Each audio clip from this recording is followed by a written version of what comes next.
Mezi bojovníky UČK jsou skoro 2000 arabských mudžahedínů. Zbraně jsou nakupovány z daní, které mezi Albánci po celém světě často vybírá heroinová mafie.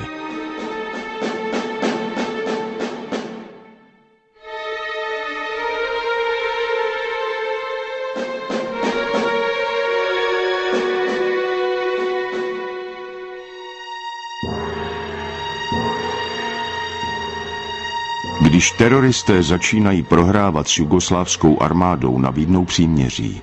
Když je příměří uzavřeno, využijí situace a obsazují zpět místa, odkud byli vypuzeni.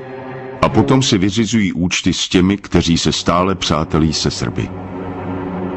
Ubacili mě na kola, kad jsme se spustili u reku Očarevo, jedan mali dečko reportirao pištolj i htio da me ubije. Onaj stari kaže ne, pusti, kaže, njega ćemo srediti u štab. Pravo su me bacili u jednu sobu. Grudi mi je islomeno. Koliko vas je osoba tuklo? 2 ženske. Jesu mi rekli, kaže, zašto ti ideš sa Milanom Lalićem, sa Špirkom Zlatkovićem, ideš kod njih, piješ kafu, dolaze oni kod tebe piju kafu. Rekao, ja moram da idem kod njih jer oni su mi komšije. Policie vysvobodila i tuto albánskou rodinu. Přes měsíc je UČK držela v kozím chlívku. Nedala jim jíst ani pít.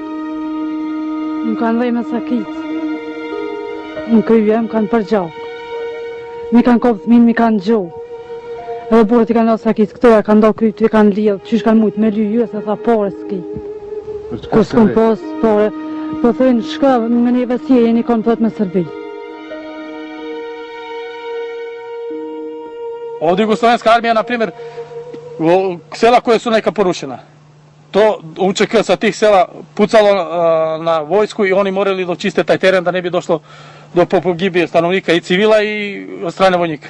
I zbog toga možda došlo, neke kuće su uništene, od tih kuća su otvarane vatre svake. Na Kosovu je občanská válka. Jugoslávský stát bojuje proti teroristům, ale ti už mají mezi místními lidmi silné zázemí. Při bojových akcích se policie snaží oddělovat ženy a děti. UČK je používá jako živé štíty. Po vyčišťovací akci je policie doprovází domů.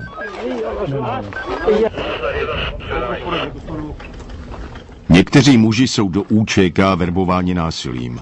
Takové jugoslávská policie pouští domů. Zajatí velitelé UČK jdou do vězení a k soudu. Jugoslávská společnost za celou dobu své existence nedokázala natrvalo vytvořit pevný občanský princip soužití. 10 000 lidí utíkají z míst bojů. Nechtějí být terčem ani živým štítem. Utíkají do okolních států, včetně Srbska. Albánská propaganda ale tvrdí, že Srbové na Albáncích páchají genocidu.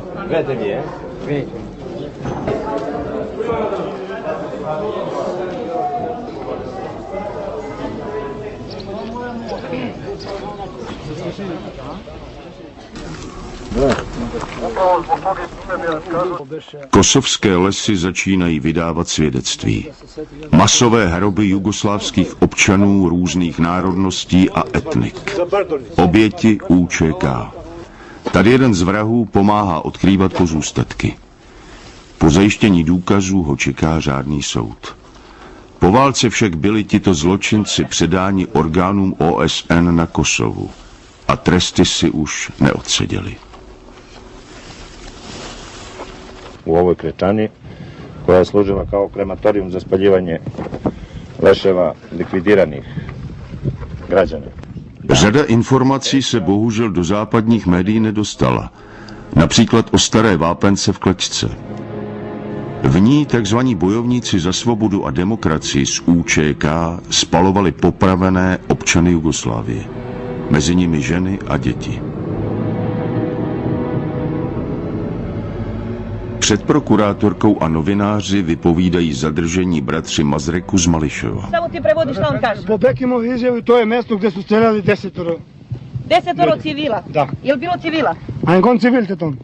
Bili su civili. Da li su bile žene, deca, starci? A on djema, gra, smija, čika. Dvoje djeca su bila. 3 gra, 3 žene, 2 djem, 3 ili 3 bura. 2 mladih momaka i 3 čovjeka. Jesu bili Srbi ili Albanci? Da li A možete? on šiptara Srb, ška muneš me thonë ti me tonë? Serb, duke ti nga. Mislim da su bili Srbi. A e kone dhe kur e një silovat atë femrën? Po. Jeste. Koliko žena ste silovali prestreljene?